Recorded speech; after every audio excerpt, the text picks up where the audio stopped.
Alright, it's time to compare classic arcade games to their counterparts on the Atari 7800. I'm going to give these ports a numeric score based on how close they get to replicating the originals. This number is determined by averaging my opinions on gameplay, controls, graphics, sounds, and fun. Also, I want to include homebrew games, but I'm going to save those for a future video. Okay, so let's go ahead and get started with Asteroids. Now this is Atari's biggest selling arcade game of all time. I believe they sold about 75,000 units. And of course it is a game where you steer a ship blasting asteroids into smaller asteroids and try to avoid the enemy satellites and UFOs.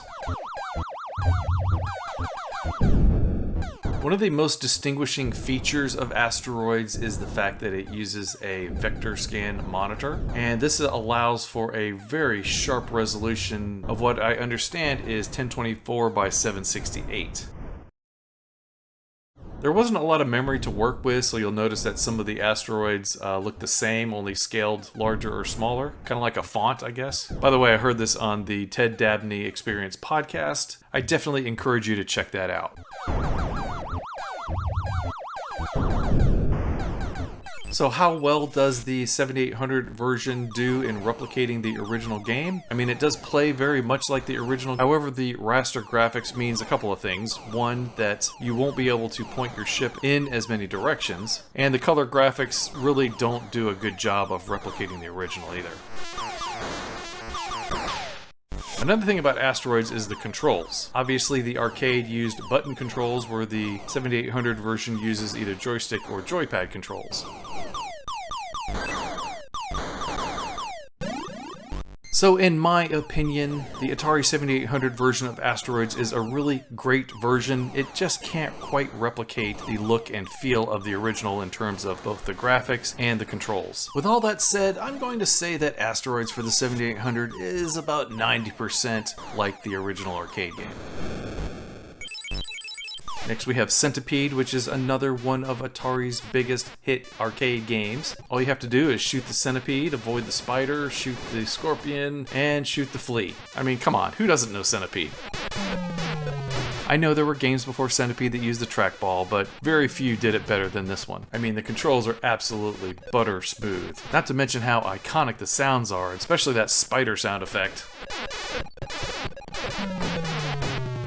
Over on the 7800, we've got a really good version of Centipede. The sound effects do a pretty good job of replicating the originals. Gotta give credit to that 2600 TIA sound chip for a change. The mushrooms look pretty much like the original arcade game, but the spider's design always kind of bothered me. It doesn't quite look like the original. Now there's two huge differences between the versions, and one is the orientation of the screen. The original arcade is vertically oriented, while the 7800 version is horizontally oriented. That means you have more mushrooms on the sides than you have on the top. Either that, or you could just say that the playfield is shorter than the original arcade. The other huge difference is, of course, the trackball. The 7800 version uses the joypad controller, which is definitely not as precise as a trackball would be. Now, I understand there are hacks for this game that will allow you to play with a trackball, but of course we're talking about the original unhacked version. So again, we have a really great version of Centipede here. It looks nice, it plays nice, it's fast, it's fun, it has a lot of different options. Because Centipede lacks trackball controls, I'm gonna have to give it an 89% in terms of accuracy to the arcade. Next we have Commando, the top-down run-and-gun shooting game. You play as Super Joe on a quest to, I guess we're here to save the prisoners. I don't really know. The game is definitely fast, but I don't know that I would call it fun. I mean, it's pretty punishing the amount of enemies and bullets that they throw at you in this game. Sadly, I wasn't able to get too far into it. I had to use the dip switches in MAME in order to see some of the later stages, but I'm gonna tell you, they don't get any easier, that's for sure.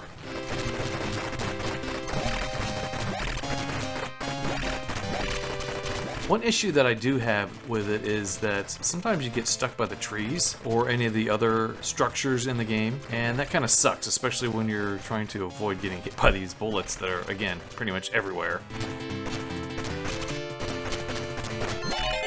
Alright, here's the 7800 version of the game, and yes, it is horizontal instead of vertical, but you're pretty much going to get that with every 7800 game. Obviously, the graphics are not quite as detailed, but the controls are pretty much the same. I mean, you've got the joystick to move, you've got the fire button to shoot your gun, and then the other fire button to throw your grenade. Music is significantly helped by the inclusion of the Pokey chip on the cartridge.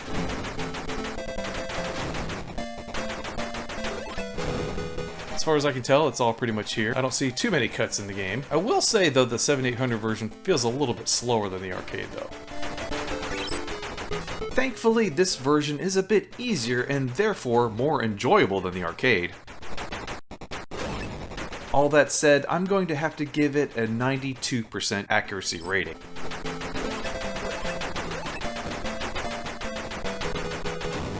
Here we have Crossbow, which is one of the early shooting games. The arcade version was pretty cool because it actually had a, well, crossbow controller that you would shoot into the screen.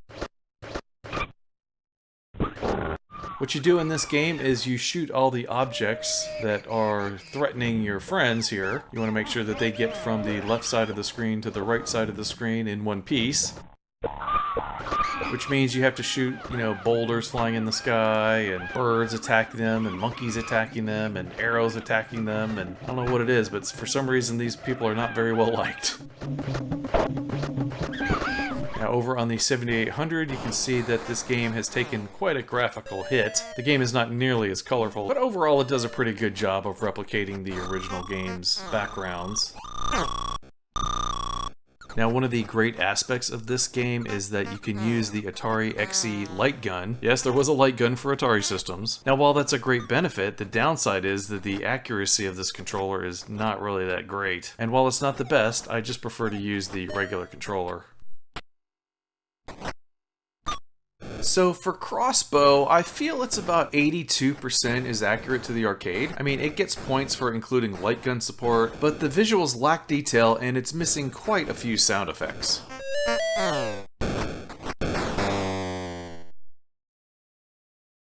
And here we have Dig Dug, which is a make-your-own maze-style game. Basically, you just dig in the ground and try to pop these enemies and eat the vegetables and drop rocks on them and, you know, that kind of stuff. I mean, come on, you play Dig Dug. One of my favorite things about it, though, is how the music only plays when you're moving. I thought that was kind of a neat aspect. Kind of makes you want to keep moving, doesn't it?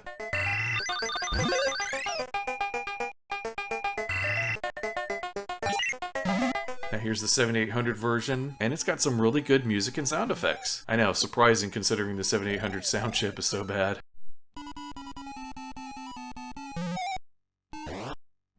The colors are a little off, but the gameplay is still fantastic. So there's a lot to like about the 7800 version of Dig Dug. The sound effects are great, the gameplay is spot on, so I'm going to give it a 94% accuracy rating. Next we have Donkey Kong, which is, of course, Nintendo's most famous arcade game property.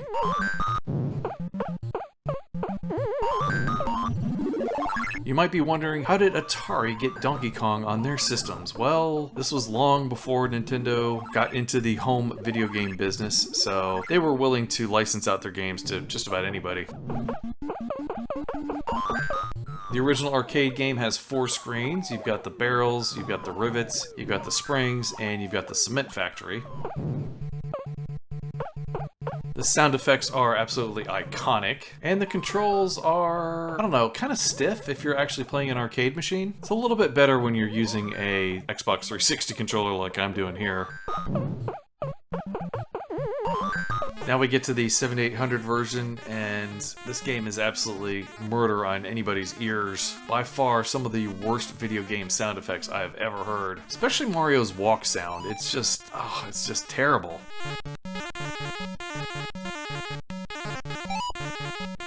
One plus side though is that the game plays pretty much like the original arcade, even if the screen is kind of stretched out. Gee, I wonder how it would look if you didn't stretch it out. Ah, that's much better. Another downside to this version is that there's only 3 stages. For some reason, the Cement Factory never quite makes it into these home ports. So I'm going to say that Donkey Kong for the 7800 is about 71% as accurate to the arcade. I mean, it's missing a whole stage and the sounds are just awful, but if you turn the volume down, the gameplay is at least tolerable. Alright, how about a little Donkey Kong Jr.? In this sequel to the original game, Donkey Kong has been kidnapped by the evil Mario and has to be saved by Jr. But this one's kind of unique because you have to climb on vines or chains to save your papa. That's a bit of a departure from the original game. But it does have 4 screens. You've got the original Vines stage, you've got the keys/chain stage, I'm not sure what you'd call this one, and then you've got a stage with a spring on it, and then lastly you have the electrical stage. Unfortunately, I'm not good enough to get to that stage in the arcade game.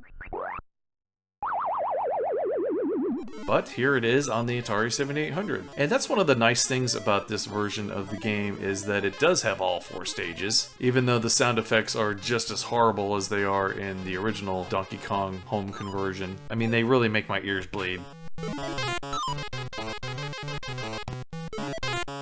But I gotta say, the programmer did a really good job of replicating the feel of the arcade game. It does play very much like it.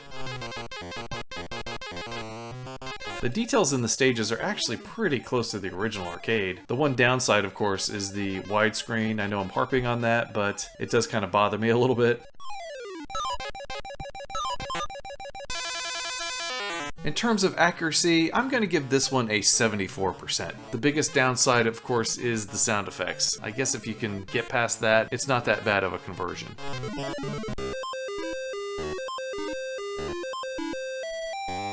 Here we have Double Dragon, one of the earliest brawling games. Basically, you play as Bimmy or Jimmy on a quest to save your girlfriend Marion.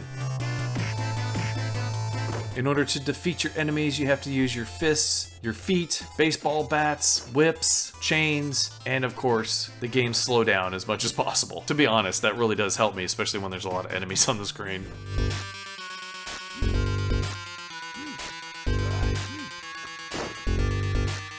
One of my favorite things about the game is just how detailed the graphics are. I mean, for an early game, they're really, really good. Alright, let's take a look at the 7800 version, and yeah, it is quite a bit different from the arcade. It's honestly a little disappointing how lackluster this version of the game is. Starting off with the visuals, I mean, there's not even any details at all in this game. Then you've got the music that just keeps repeating over and over again and makes me want to jump out a window. There doesn't seem to be as many weapons in the game either. I think you got knives and baseball bats. But the best attack is the elbow smash. If you don't use the elbow smash, you're not getting anywhere in this game. Another thing is that I don't think you'll ever see more than 2 enemies on screen at once, which I guess is okay because any more than 2 enemies on the screen and they're just gonna pummel you to death anyways. So this is a very, very lackluster version of Double Dragon. The graphics are very weak, the gameplay is much different from the arcade, there's fewer enemies on the screen, and it's harder to control. With all that said, I'm going to say that Double Dragon is maybe 33% as accurate to the arcade, and honestly, I think that's being generous. Next we have Food Fight, which is a one-screen game where you play as Charlie Chuck on a quest to eat an ice cream cone. And along the way, these evil chefs try to stop you by throwing food at you and trying to steer you into those holes. But you can fight back by grabbing bananas and tomatoes and parsley and pies and watermelons and throwing them at these chefs on the way to getting that coveted ice cream cone. Now, while the graphics aren't much to write home about, it's the gameplay here that really matters, and this game is just a ton of fun. Now I do have to make mention of the controls. The original game used I believe a 16 directional joystick, which gives the character much more freedom to move about the screen. But I'm not really sure that's a good thing, because over in the 7800 game you only have 8 directions of movement, and the gameplay seems, I don't know, a little bit better? I think it's just because we've grown accustomed to 8-way joysticks versus a 16-way joystick, which is something out of the ordinary. One thing that really helps the 7800 version is the fact that the graphics are so minimal. I mean, the system really has no problem matching the original game's look. The colors aren't quite as bright and the resolution isn't quite as high, but if you wanted a great conversion of an arcade game, it doesn't get much better than Food Fight. And that's why I'm going to give this a 98% accuracy rating.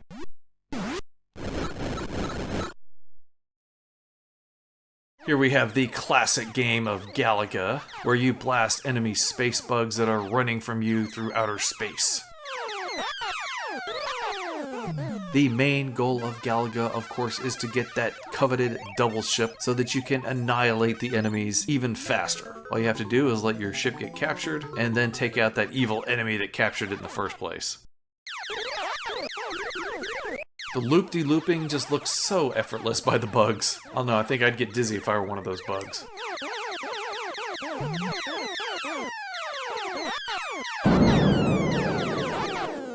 Alright, now let's take a look at the 7800 port, and I think they did a pretty good job of replicating the arcade here. Well, at least in the gameplay department. For some reason, your ship just doesn't quite look right. However, the enemies don't look too bad. Also, the music and sound effects are pretty close.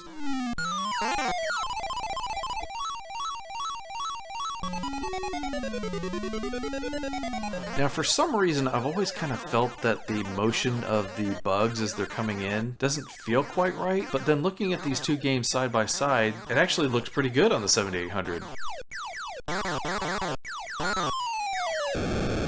One thing I do recommend is that you play it on advanced or expert modes, because I feel that some of the easier modes are really just too slow. So while it doesn't look much like the arcade game, it does play quite a bit like it, and I'm going to give it an 85% accuracy rating. Here is Ikari Warriors, the top-down shooting, grenade-throwing action game. It's also a hop in a tank and shoot everything game.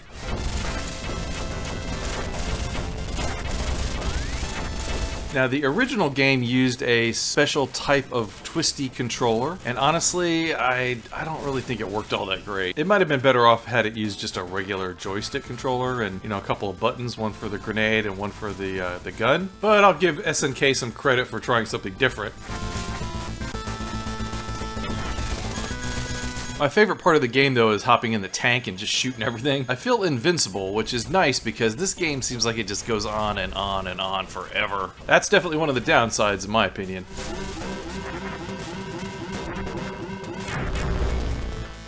The 7800 does a pretty good representation of this game. I mean, it's just as hard as the original, which in a way kind of sucks because, you know, here this is a home version. You'd think they'd want to make it a little easier for the home player. But it looks and plays pretty much like the original arcade. Actually, I think this might be a little bit better than the arcade in terms of controls, because obviously the 7800 did not have that twisty joystick, and I think the game benefits from it. However, that does make it less like the arcade, doesn't it?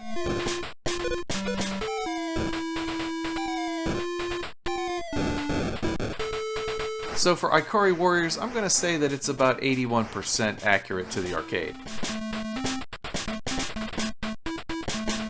Here we have Joust, one of the classic Williams arcade games. The controls are very simple. All you do is move left and right with the joystick or press the flat button to fly.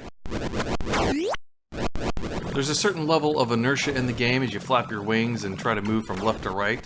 Sometimes it takes a little time to reverse direction. Also, let's not forget that gravity plays a role in this game too. You gotta get that timing just right in order to land on the enemy birds. Alright, here is the 7800 version of Joust, and this is one of the most accurate arcade ports for the 7800. Not only does it mimic the graphics very closely, but the gravity and inertia is also spot on. And let's not forget the sound effects too. I'm really surprised at how accurate the 2600 sound chip can be when programmed correctly.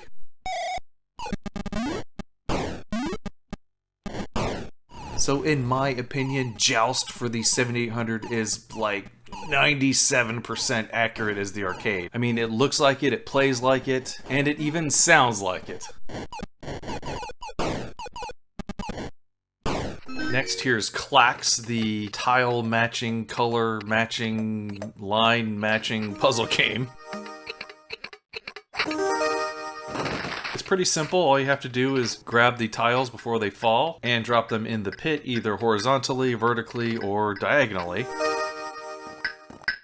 For each round, you have to complete a task, such as get enough points, or make enough diagonals, or create enough KLAXs, that kind of thing. Yeah! There's many different backgrounds to keep you interested, but my favorite aspect of the game is the sound effects. It's almost as if you have a crowd watching you play the game. Ooh! And there's like this disembodied voice that encourages you every time you make a KLAX or do something really spectacular. Yeah! Ooh! As for the Atari 7800 version, it wasn't released in America, but I do believe it was officially released in Europe. So as far as I'm concerned, this game counts. Now the 7800 version definitely isn't going to have the same quality of sound effects or voice or music that the original game does. However, it does look pretty much like the arcade version, and most importantly, it does play like it. So overall, I feel like this is a really good version of KLAX, and in my estimation, I feel like it's about an 80% accurate conversion.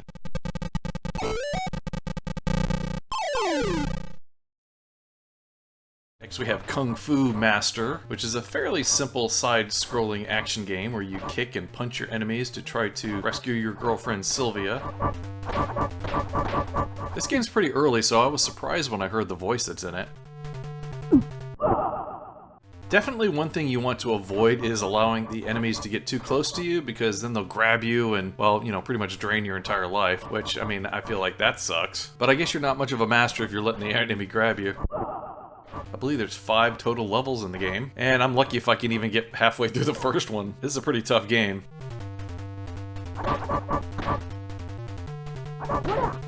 Now the 7800 version does an admirable job of replicating the arcade. Obviously the graphical detail isn't quite as sharp, and the colors seem to be just a little bit off.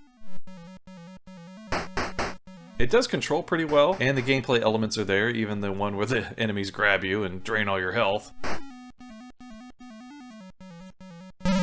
The sound effects are a little bit lacking though. As I said, there's no way that the 7800 could replicate the original arcade's voice samples. Well, I mean, I guess it could if they really tried, but I guess there wasn't much reason to. So Kung Fu Master for the 7800 is a pretty decent conversion of the arcade, and I feel like it deserves about an 85% accuracy rating. Next we have Mario Brothers. Wait a second, I thought Mario was a carpenter. Now he's a plumber? Maybe he's just like a handyman. Anyway, the goal here is to knock all the turtles, crabs, flies, and icemen out of the sewers. And the way to do that is to hit them from below and flip them over, and then you can knock them off the platform.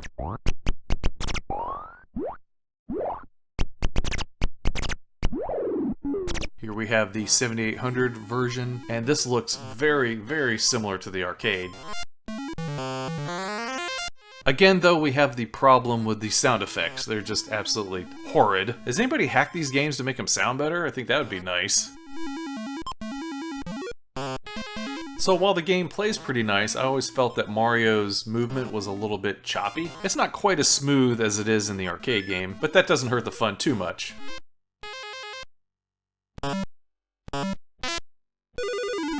If it wasn't for the terrible sound effects in this game, I feel the accuracy rating would be much higher, but as it stands, I'm going to have to give Mario Brothers a 78%.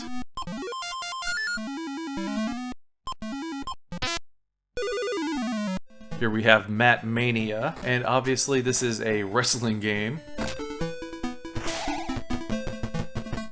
Now, while it's got your standard punch and kick moves, it also has like seemingly dozens of special moves as well. You can throw your enemy against the ropes, you can do like a pile driver, you can do a backflip, I think you can jump off the corner.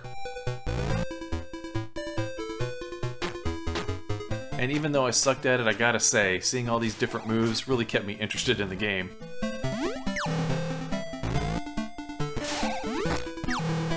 Alright, let's take a look at the 7800 version, which is known as Mania Challenge. Now, I think this is the same game. Mania for the arcade was by Taito, and this game was licensed from American Techno, so I don't know, I could be wrong.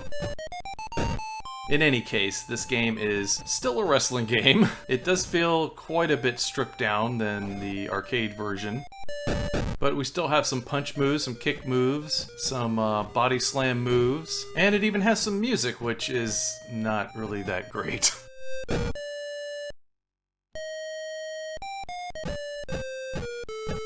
The ring doesn't have a whole lot of detail, but I do like that we've got the crowd in the background. It kind of looks like they're yawning, actually.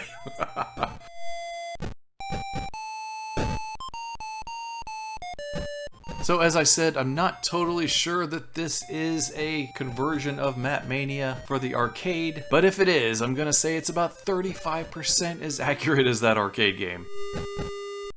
Next we have Ms. Pac-Man, and she is running through a maze, eating dots, eating power pellets, avoiding ghosts, eating fruit, and just trying to get as many points as possible. I mean, come on, it's Ms. Pac-Man. It doesn't need much explanation, does it?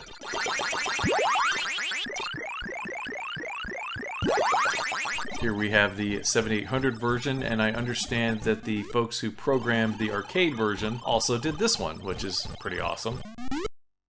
And I've always held the 7800 game in very high regard. I feel like it plays very closely to the arcade. In addition to the maze not being the right shade of pink, the dots are blue. So you may notice that Ms. Pac-Man kind of moves just slightly choppy, but I will say one thing, the controls are absolutely fantastic. I've always played this game with the 7800 Pro Line joystick, and I know a lot of folks don't really care for that controller. For this game, it works beautifully.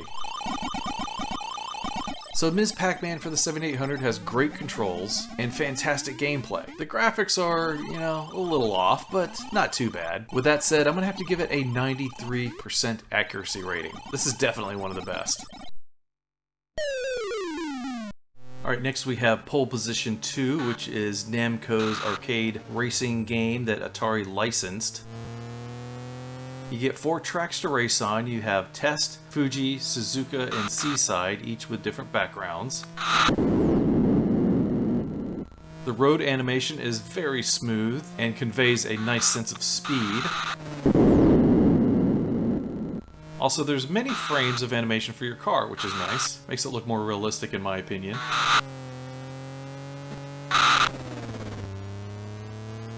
The sound effects are good, although I don't really care for the screeching noise that your car makes as it skids along the road. Of course, that could just be the emulator, I don't know.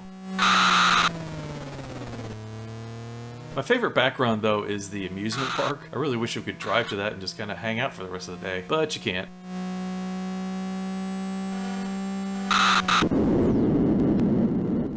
What really stands out with this game, though, are the controls, because you have a steering wheel, a low and high shifter, a gas pedal, and a brake pedal, which you will never use. I mean, I've never used it. Now here's the Atari 7800 version of the game, and as you can see, it doesn't look too bad, but the road animation isn't nearly as smooth as the arcade. Also, there's only a couple frames of animation for your car. But you did get all 4 tracks, which is nice, and they all have different backgrounds. Unfortunately, though, the sense of speed just isn't there. It feels like you're doing about, I don't know, 30 miles an hour when it says you're doing 255. I'm just not feeling it. However, the biggest downside of the 7800 version is the fact that there is no steering wheel controller. You have to use the regular joystick or joypad controller, and that just doesn't work nearly as well as a steering wheel would. So pole position 2 for the 7800 is a pretty decent conversion of the arcade. The graphics are pretty good, the sounds are okay, the controls are not really that great. So overall, I'm going to give this a 78% accuracy rating.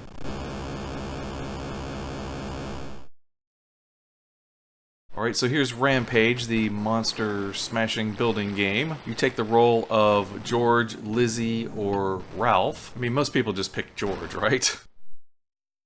Basically, all you have to do is smash the buildings and avoid getting hit by enemy bullets, and then look for interesting things inside the buildings, like, I don't know, people that you can eat. You definitely don't want to eat the toilet, though, that's for sure.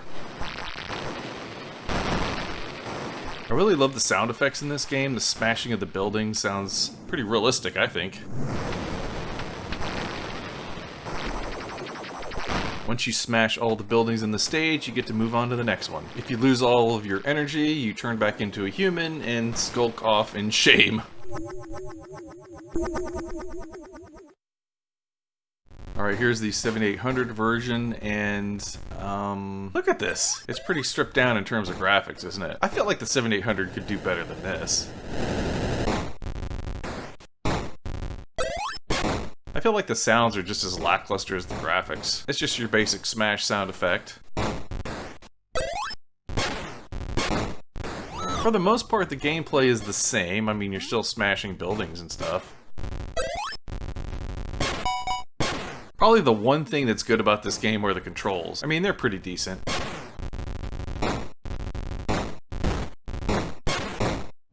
So this port of Rampage really leaves a lot to be desired. I feel like it's about a 54% in terms of accuracy. I mean, the gameplay is still kind of there, and the controls are okay, but the graphics and the sound effects are very weak. Next we have Robotron, which is the twin-stick shooter from Williams Electronics. And in this game, your goal is to save the last remaining humans from the grunts and the tanks and the brains and, I guess those blocks. The benefit to a twin-stick shooter is that you can move in one direction and fire in the other. The gameplay in this game is absolutely crazy. There is just so much on the screen coming at you all at once, so you're definitely gonna die a lot. The graphics are pretty minimal, which is fine, but it's really the sound effects in this case that keep me coming back for more. Also, it's just fun blasting the grunts.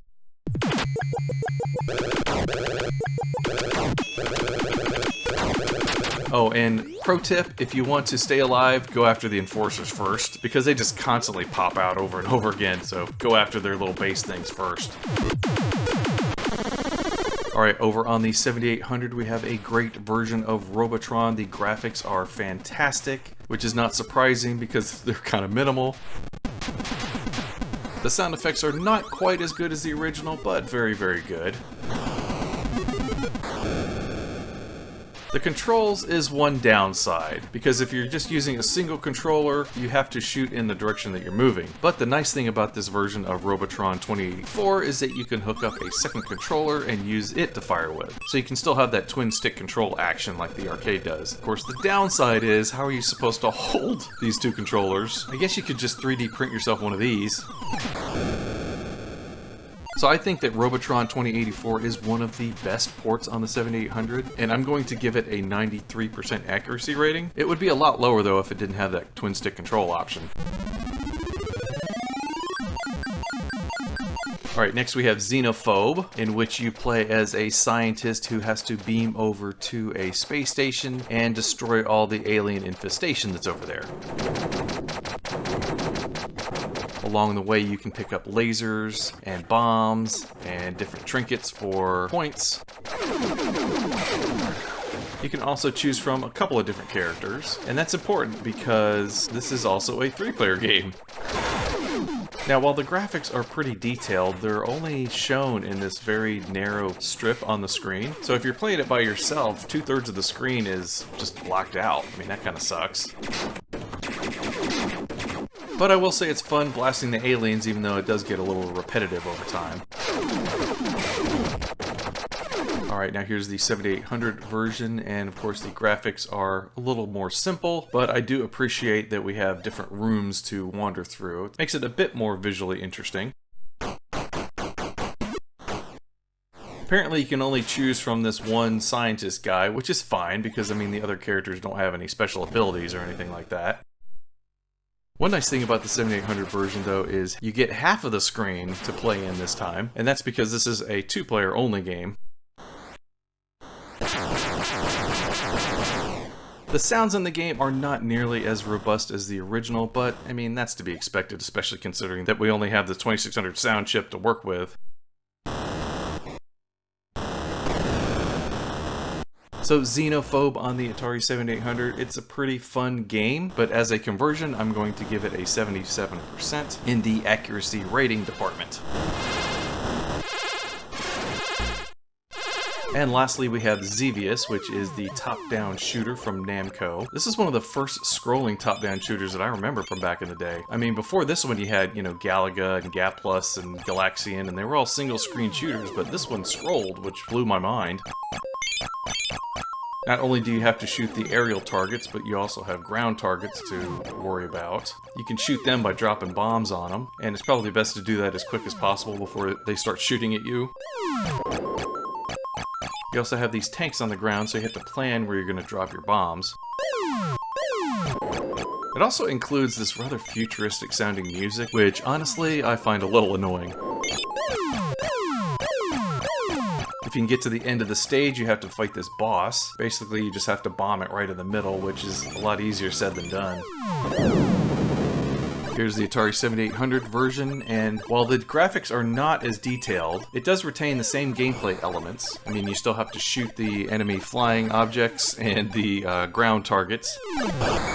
And with the 7800 controller, you can actually shoot your bullets with one button and your bombs with the other. If you only have a 2600 joystick, it will fire both at the same time.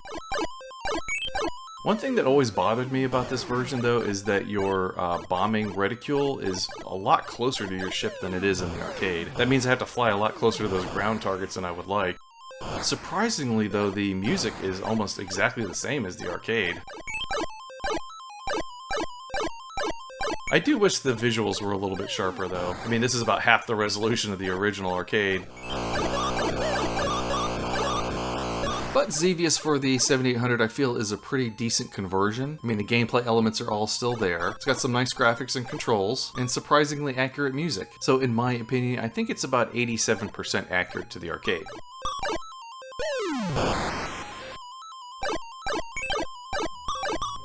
Alright, well there you go, 22 arcade to 7800 conversions, and my thoughts on how accurate those games are. So what are your thoughts on these arcade conversions? Please let me know down in the comments. Until then, I want to thank you for watching, take care, and we'll see you next time. Bye bye everyone.